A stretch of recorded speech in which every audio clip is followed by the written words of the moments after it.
Lihat pada pembukaan perdagangan IHSG mampu rebound ke zona hijau, tapi tampaknya kemudian kehabisan tenaga nih IHSG, jadinya malah bahkan kalau kita lihat stagnan gitu ya di 0%. Nah sebetulnya bagaimana sih analisa pergerakan IHSG di sepanjang sesi 1 ini, apakah memang tenaganya tidak cukup kuat nih untuk berpijak di zona hijau? Kalau misalnya kita lihat dari kemarin, terutama dari kemarin tuh kan sebenarnya properti itu naik cukup signifikan, dan hari ini juga akhirnya sampai tadi kurang lebih siang mungkin jam 10, jam 11 itu masih naik. Nah, tapi kita perlu lihat bahwa sebelum penutupan sesi 1 tadi, kita ngeliat bahwa ternyata IHSG ini banyak terkoreksi terutama karena grup-grup bakri yang mengalami profit taking mungkin. Kita lihat ada 7%, terus ada yang sampai 8%, tapi rata-rata grup bakri itu mereka mengalami profit taking dan akhirnya bertengger di zona minus sampai sekarang. Jadi kita punya kelihatannya sepertinya ini dilakukan sama grup bakri, dan kemudian tapi kita masih lihat mungkin harganya masih segini-segini aja 0% karena ditopang tadi sama saham properti, kan saham properti itu kan sangat gede, karena kita lihat 10 tahun 20 tahun lalu kan sebenarnya properti itu sangat merajalela di indeks kita kan.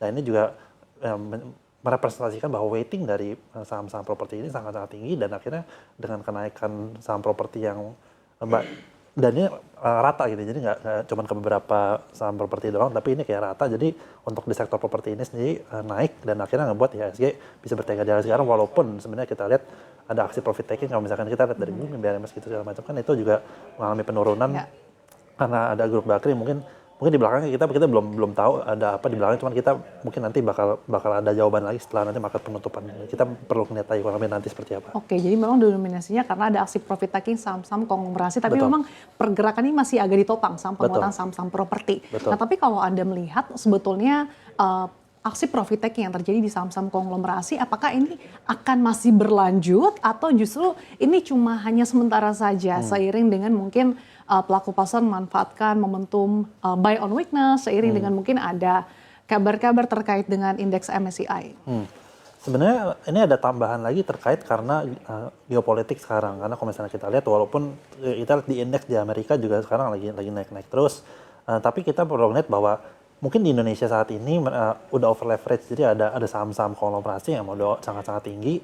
Tapi kita perlu lihat bahwa potensial IHSG masih atas itu masih mungkin, karena kita ngelihat bahwa Februari ini ada MSCI. Nah, MSCI ini kan biasa orang-orang itu dan perusahaan-perusahaan konglomerasi ini baru mengalami profit taking yang cukup signifikan pas MSCI itu keluar.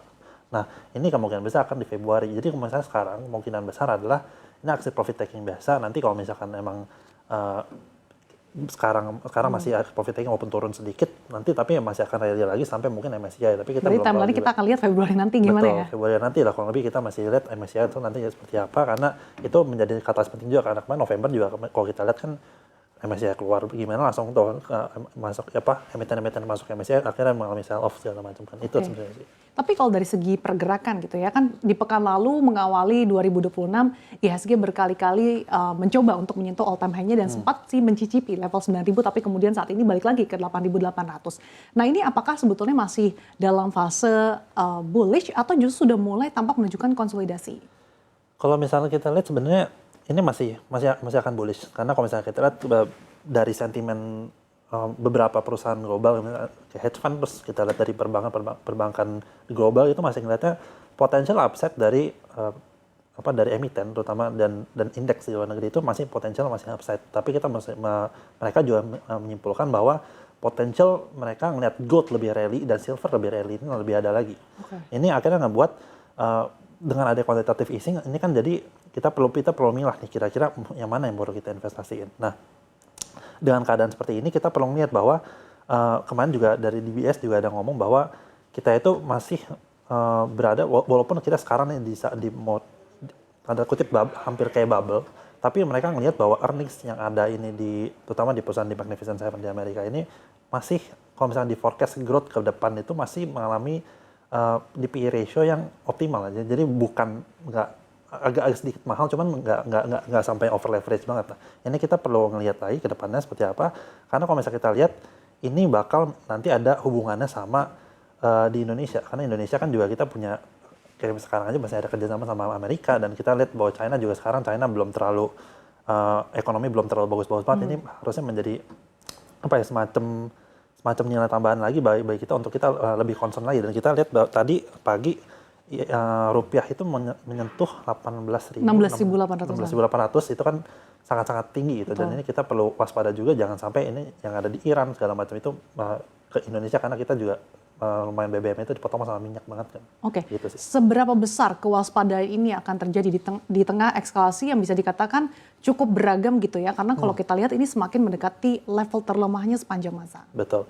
Kalau misalnya kita lihat sebenarnya gini, kita rupiah ini melemah karena mungkin kemarin ada defisit gitu ya, ada defisit, dan kita lihat bahwa kita kemarin kalau misalnya lihat Asian itu kan mereka punya currency itu naik segala macam, tapi kita punya agak melemah mungkin karena defisit itu satu.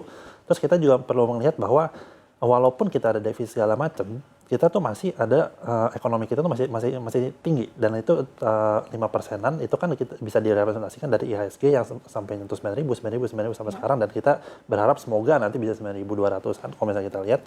Dan apa yang kita pengen ini kan tidak terlepas dari kondisi makro. Nah, kondisi makro sekarang saat ini Venezuela ini sepertinya soft landing. Jadi apa yang dilakukan sama Trump di Venezuela ini sepertinya mulus-mulus aja. Kita lihat kemarin pas Venezuela diinvasi sama Amerika, oil itu naiknya nggak terlalu signifikan. Jadi kayak dia cuma naik spiking dikit, tapi turun lagi. Tapi yang kalau misalnya kita lihat yang Iran ini kan sebenarnya dari dalam negeri, bahkan kita lihat sekarang mata uangnya Iran itu udah di angka 0. Jadi orang tuh mau itu Iran tuh kayak nggak ada harganya. Gitu.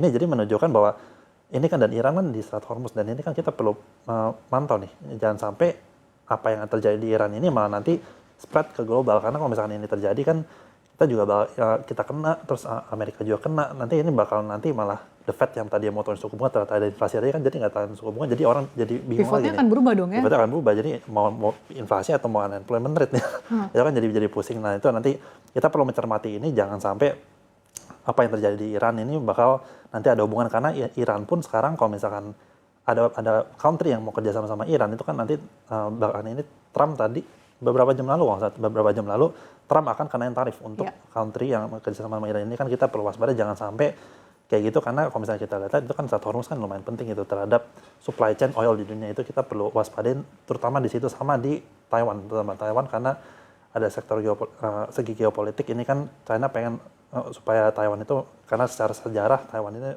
berada di Cina, cuman kan Taiwan ini US sangat tergantung sama Taiwan terhadap pembuatan chips semiconductor, dan ini kan kita nggak mau ini terjadi, karena kalau misalnya ini terjadi kan nanti bakal lebih chaos lagi. Kita berharap semoga dari dua sentimen itu chill aja, nggak sampai gimana-gimana. Kita berharap semoga ini mulus lah. Harapannya gitu. Chill